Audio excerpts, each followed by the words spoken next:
Fyrra Kórinthubréf, 15. kafli. Ég minni ykkur systkin á fagnaðarerindið sem ég boðaði ykkur, sem þið og veittuð viðtöku og þið standið einnig stöðug í.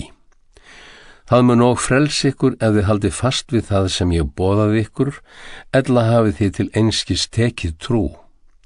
Því það kenndi ykkur fyrst og fremst sem ég einnig hef meðtekið, að Kristur dó vegna synda okkar samkvæmt ritningunum, að hann var grafinn, að hann reis upp á 3. degi samkvæmt ritningunum, og að hann birtist Kefasi, síðan þeim 12, því næst birtist hann meira en 500 bræðrum í einu, sem flestir eru á lífi, allt til þessa en nokkrir eru sofnaðir. Síðan birtist hann Jakobi, því næst postulunum öllum, en síðast allra birtist hann einnig mér eins og ótímaburði. Því ég er sístur postulanna og er ekki þess verður að kallast postuli með því að ég ofsótti söfnuð Guðs. En af Guðs náð er ég það sem ég er, og náð hans við mig hefur ekki orðið til ónýtis, heldur hef ég erfiðað meira en þeir allir, þó ekki ég heldur náð Guðs sem með mér er.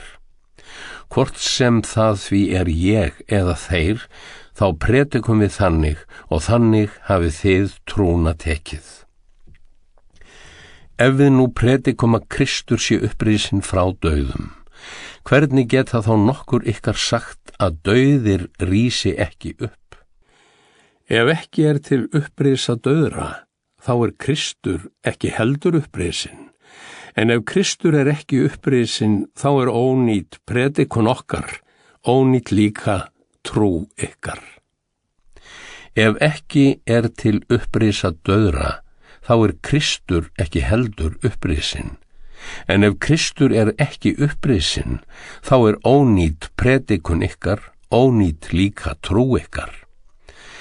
Við reynumst þá vera ljúvottar Guð, þar eð við höfum vitnað Guð, að hann hafi uppvakið Krist, sem hann hefur ekki uppvakið, svo framarlega sem dauðir rísa ekki upp. Ef dauðir rísa ekki upp, er Kristur ekki heldur upprisinn, en ef Kristur er ekki upprisinn, er trú ykkar fánýt. Syndir ykkar eru þá ekki enn í burtu teknar. Þá eru einnig þau glötuð sem sofnuðu í trú á Krist. Ef von okkar til Krists nær aðeins til þessa lífs, þá erum við aumkunarverðust allra manna. En nú er Kristur upprisinn frá dauðum, frumgróði þeirra sem sofnuð eru. Eins og dauðinn kom með manni, þannig kemur upprisa dauðra með manni. Eins og allir deyja vegna sambandsins við Adam, svo munu allir lífgaðir verða vegna sambandsins við Krist. En sérhver í sinni röð. Kristur er frumgróðinn, næst koma þeir sem játa hann þegar hann kemur. Síðan kemur endirinn, er Kristur selur ríkið Guði föður í hendur, hann hefur af engu gert sérhverja tign, sérhvert veldi og kraft. Því að Kristur á að ríkja, uns hann hefur lagt alla fjendurna að fótum sér. Dauðinn er síðasti óvinurinn sem verður af engu gerður. Allt hefur hann lagt undir fætur honum. Þegar segir að allt hafi verið lagt undir hann, er augljóst að sá er undan skilin sem lagði allt undir hann. Þegar allt hefur verið lagt undir hann, mun og sonurinn sjálfur skipa sig undir föðurinn, lagði alla hluti undir hann, svo að Guð verði allt í öllu. Til hvers eru menn annars að láta skýrast fyrir hina dánu? Ef dauðir rísa alls ekki upp, hvers vegna láta menn þá skýra sig fyrir þá? Hví skildi ég vera að leggja mig í lífshættu hverja stund? Svo sannarlega sem ég má miklast af ykkur í Kristi Jesú drottni vorum. Dauðinn vofir yfir mér hver dag. Hafi ég eingöngu af hætti manna barist við villidýr í Efesus, hvaða gagn hafði ég þá af því? Ef dauðir rísa ekki upp, etum þá og drekkum, því að á morgun deyjum við. Villist ekki. Vondur félagsskapur spillir góðum siðum. Vaknið til fulls og hættið að syndga. Sum ykkar þekki ekki Guð. Það segi ég ykkur til blygðunar.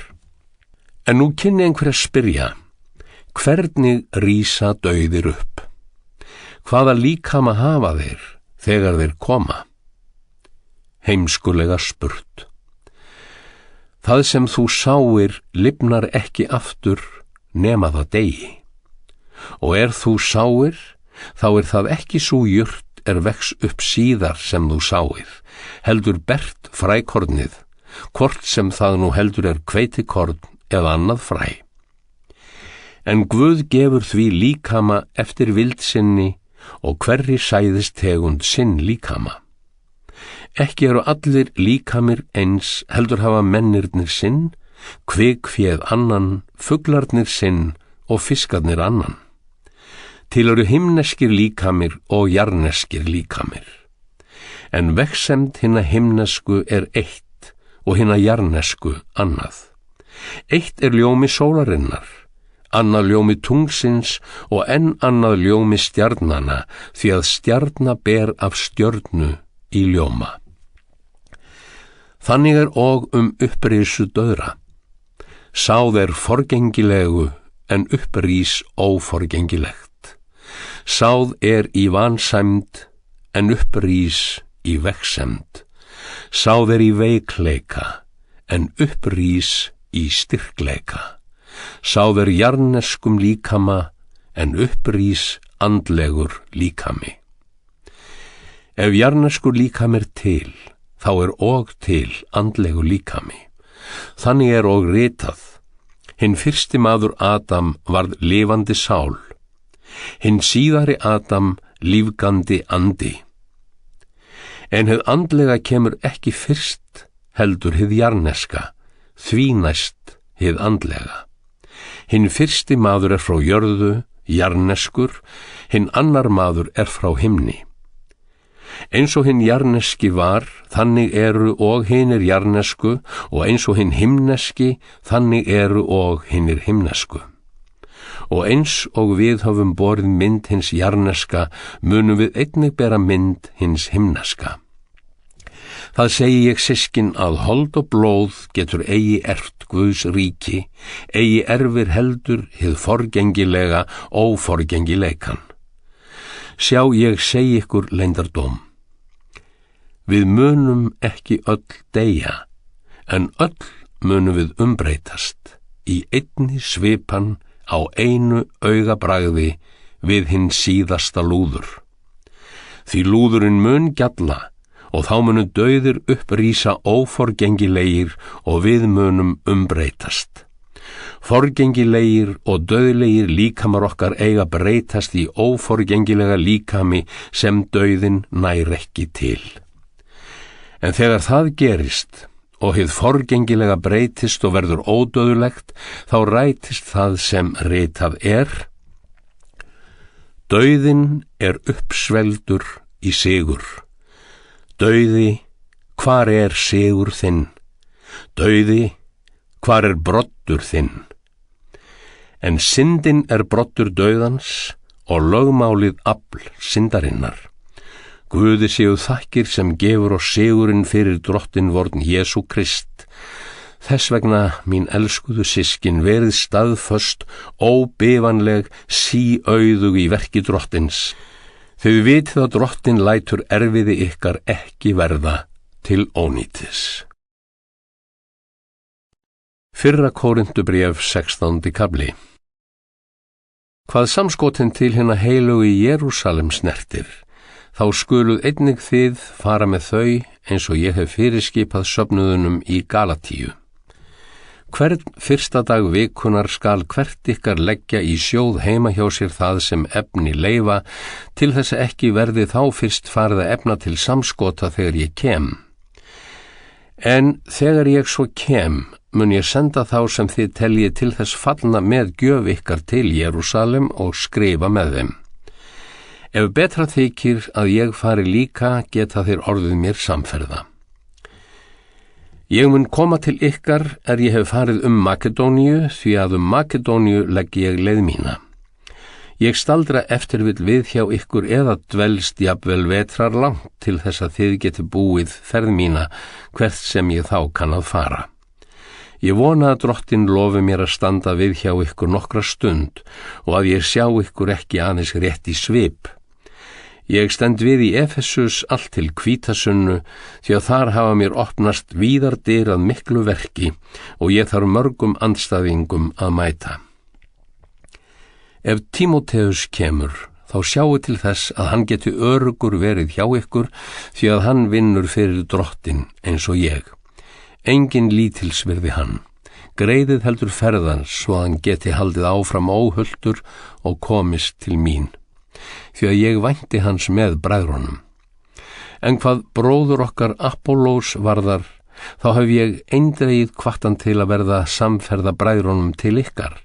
En hann var alls ófáanlegur til að fara nú, en hann mun koma hentugleikar hans leyfa. Vakið, standið stöðug í trúnni, verið hugdjörf og styrk, auðsýnið kærleika í öllu sem þið gerið. Eitt bið ég ykkur systkin. Þið vitið að Stefanas og heimili hans eru frumgróði trúara í Akkeu og hafa helgað sig þjónustu við heilaga. Ég heiti á ykkur, verið holl slíku fólki og öllum sem vinna og erfið á sama hátt. Ég gleðst yfir návist þeirra Stefanasar, Fortunatusar og Akkaíkusar.